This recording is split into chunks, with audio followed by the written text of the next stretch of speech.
Lo primero, pedirles disculpas por mi tono de voz, pero estoy saliendo de uno de esos palos típicos de San Miguel. Lo segundo, agradecer al CEFIE la atención que ha tenido al invitarme. Y lo tercero, pues desearles que sean pacientes conmigo. En la estructura del curso, la que se hizo desde el principio,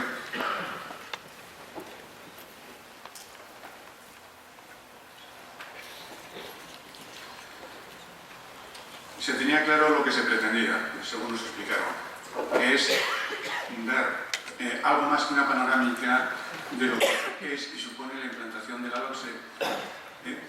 La LOCSE, resulta que la LOCSE es del 92. ¿Y por qué se me ha ido a mí la LOCSE y resulta que tenemos que hablar de la 11? Pues porque voy a partir de un principio para ver si nos tranquilizamos un poco. En el año 92, los centros, no todos, algunos centros, tuvimos que implantar la LOCSE. No, aquello parece muy lejano. Los del 92, que fuimos los pioneros, en aquel entonces uno tenía la responsabilidad de ser director del instituto, estábamos exactamente igual que podéis estar vosotros ahora mismo, con una ley que había que desarrollar.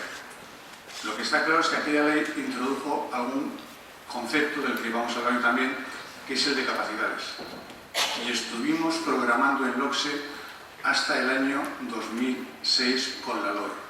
Y yo me pregunto en voz alta, hago la pregunta en voz alta, no hace falta que respondáis, simplemente cada uno que lo interiorice, si realmente en todo ese periodo, desde el largo espacio comprendido entre el 2092, que empezaron algunos, hasta el 2006, si hemos sido capaces de evaluar incapacidades. Sí bien digo, incapacidades. Y cuando obviamente muchos van a decir que no, resulta que nos cambian las reglas del juego y ahora tenemos que evaluar competencias. Bueno, pues es ese paso de los diversos modelos de programación que al fin y al cabo estructura el currículo, lo que vamos a pretender hacer hoy. La sesión en su conjunto, el curso en su conjunto, está estructurado en 5 partes. Lo conocen porque el otro día mis compañeros tuvieron ocasión de desarrollar la primera. La primera es la introducción, por lo que tengo entendido, lo que me han contado ellos, fue una visión forzosamente muy rápida de cuáles son las principales novedades de una norma tan densa, y digo norma densa en el sentido de que es el cambio, no tan profundo en algunos aspectos, en otros sí, de toda la educación secundaria, excluida los ciclos que tienen su propia organización, es decir, la educación secundaria y el bachillerato. En esta segunda sesión, la encomienda que tenemos es la de profundizar en el conocimiento del currículo de ese bachillerato establecido por la OCDE. Pero si la tercera evaluación es diseñar y elaborar documentos, la cuarta, analizar y aplicar metodologías, y la quinta, que está dedicada en exclusiva a la evaluación por competencias, esta sesión que hoy vamos a desarrollar, de alguna manera es toda la teoría que va a justificar que después puedan seguir con aprovechamiento la tercera, la cuarta y la quinta sesión. Por lo tanto, hoy, lo siento por ustedes, va a ser denso en el sentido de que va a ser un bombardeo continuo de conceptos. Intentaremos hacerlo lo más ágil posible, pero la plasmación concreta de esos modelos que vamos a ver, de esos conceptos, va a ser en las sesiones posteriores. Mis compañeros que me van a suceder tienen ya esta presentación para que realmente sepan qué es lo que hicimos en el día de hoy, que lo que hemos hecho en el día de hoy, y de dónde pueden arrancar. De todas las maneras, al final, como es lógico, habrá un turno de intervención para que, si puedo, contesto a todos aquellos aspectos que se les consideren interesantes. Y sin más dilación, comenzamos con el currículo de la ESO de Castilla. Quizá por deformación, en origen hice la profesor de bachillerato de historia, no sea presentar ningún tema de historia, ningún tema de educación sin hablar de la historia. ¿No? Por eso, en un tema como este, el currículo, hay que empezar explicando no solo lo que es el currículo, sino la diferente evolución que ha tenido el currículo a lo largo de la historia. Y cuando hablo de la historia, no me voy a ceñir a la ley, o no voy a arrancar de la ley Claudio-Moyano, voy a hablar de nuestra historia. Y nuestra historia, aunque algunos ya somos anteriores y no estudiamos la EGB, soy de la última promoción del sistema anterior de aquel bachillerato de revalidas, la inmensa mayoría de ustedes han hecho EGB. Bueno, pues vamos a partir del currículo que ustedes tienen de la EGB y ir viendo qué repercusiones, cómo ha ido evolucionando ese concepto hasta llegar al de hoy. Porque lo que está claro es que la LOMCE no renuncia ni puede renunciar a conceptos firmemente asentados en el sistema educativo español o a conceptos firmemente asentados en cualquier otro sistema educativo. No en vano, en nuestros momentos históricos, nos estamos moviendo dentro de las corrientes históricas y educativas de un país de cultura occidental. Por eso creo que es importante que hablemos del currículo, del concepto de su evolución. Hablaremos después de los elementos del currículo. Un profesor que programara la Ley General de Educación lo tenía facilísimo, como lo vamos a ver, ustedes y nosotros lo tenemos mucho más complicado.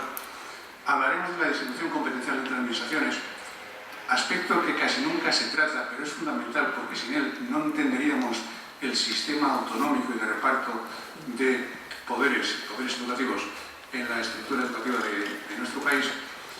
Continuaremos ya más centrados en el currículo de la LOMCE en Castilla y León y terminaremos hablando de una orden que prácticamente ha pasado desapercibida, la ECD 65, y resulta que es la base angular sobre la que hay que cimentar todo el andamiaje.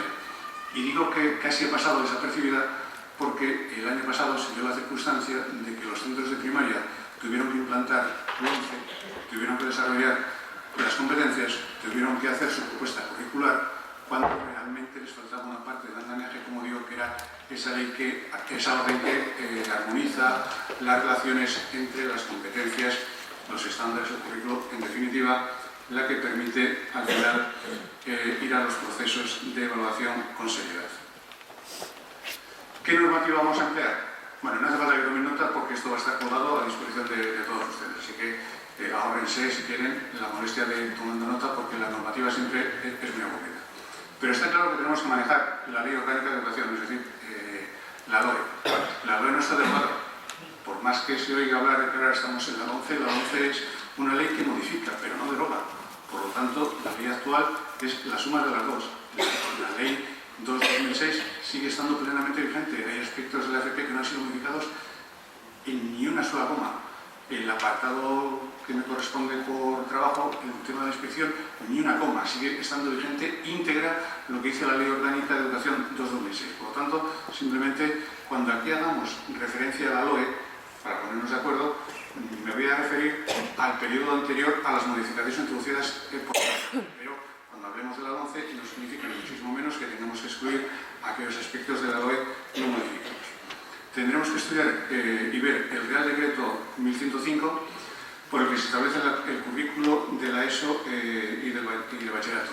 Currículo, y me he saltado una palabra que es fundamental, currículo básico. Esto es una peculiaridad de las leyes españolas, ¿no? Nos gusta mucho jugar con los adjetivos.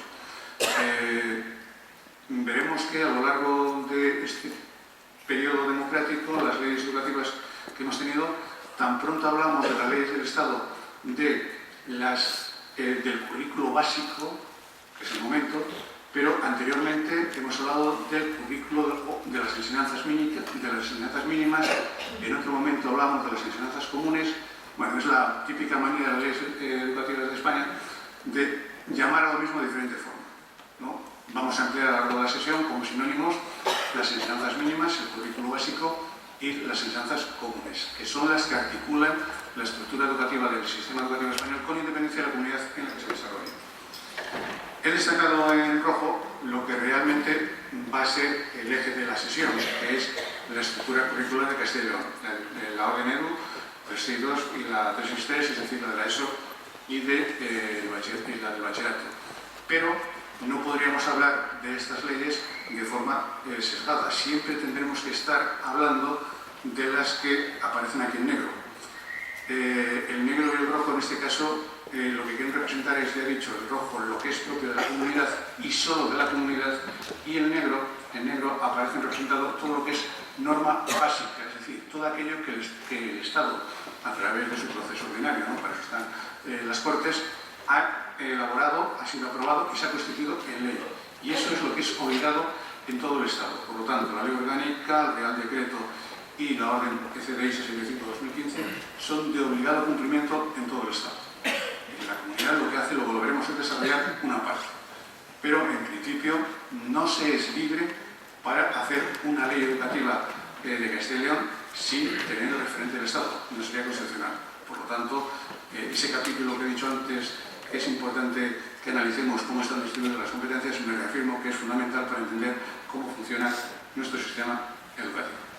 Si comenzamos con la primera parte, currículo, concepto y evolución, antes me atreví a decir, con permiso de muchas personas, pues permiso de muchas personas muy queridas, que los profesores de educación de la antigua EGB lo tenían muy fácil.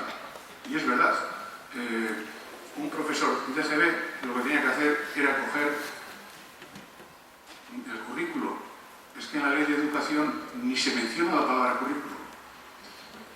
El plan de estudios sí aparece en la Ley General de Educación.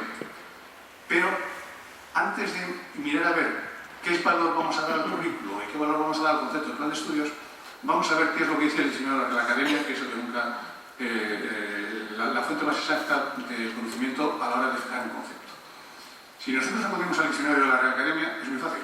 Lo primero que dice es que el currículo es un plan de estudios. Si a una persona más mayor que nosotros le preguntamos qué es el currículo, pues no lo mismo lo relaciona con el currículum vitae, que es lo más usado, ¿no? Lo más conocido. Pero si lo hablamos del plan de estudios, eso sí lo identifica, ¿no?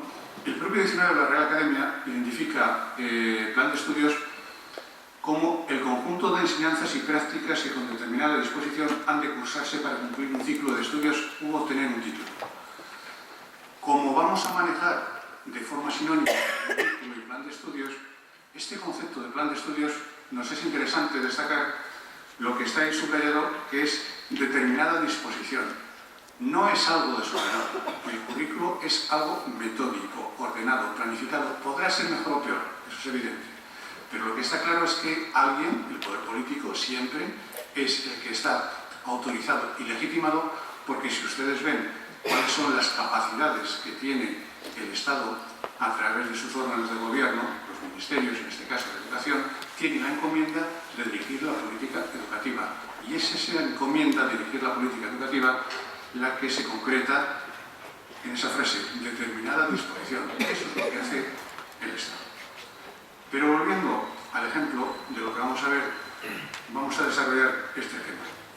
Ahí, de forma muy simplificada, tenemos lo que hacía la Ley General de Educación, que es una ley muy criticada porque era la ley de contenidos, pero curiosamente, cuando se critica tanto la Ley General de Educación de los años 70, la Ley Vidal Parasin, por los contenidos, quizás seamos injustos con ella, porque es fruto de una época, la que existía. En aquella época, en la FP, que tiene desarrollo en la ley del 70, ya se iba mucho más avanzado en la parte de contenidos y la aplicación de los contenidos, es decir, la parte práctica, lo que llamamos competencias, que en la parte de la educación más convencional, que realmente era la educación común y después el bachillerato, ¿no? La FP, y hay que decirlo así, en los aspectos competenciales siempre ha ido por delante, siempre ha ido por delante.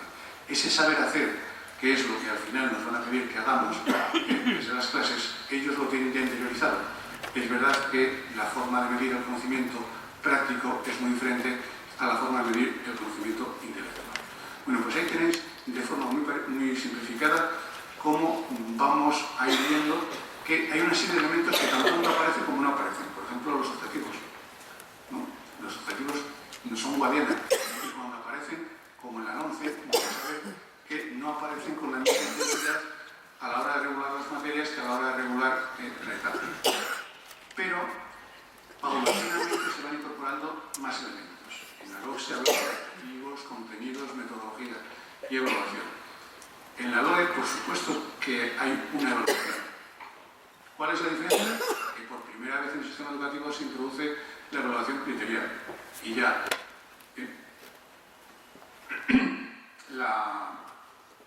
me falta uno.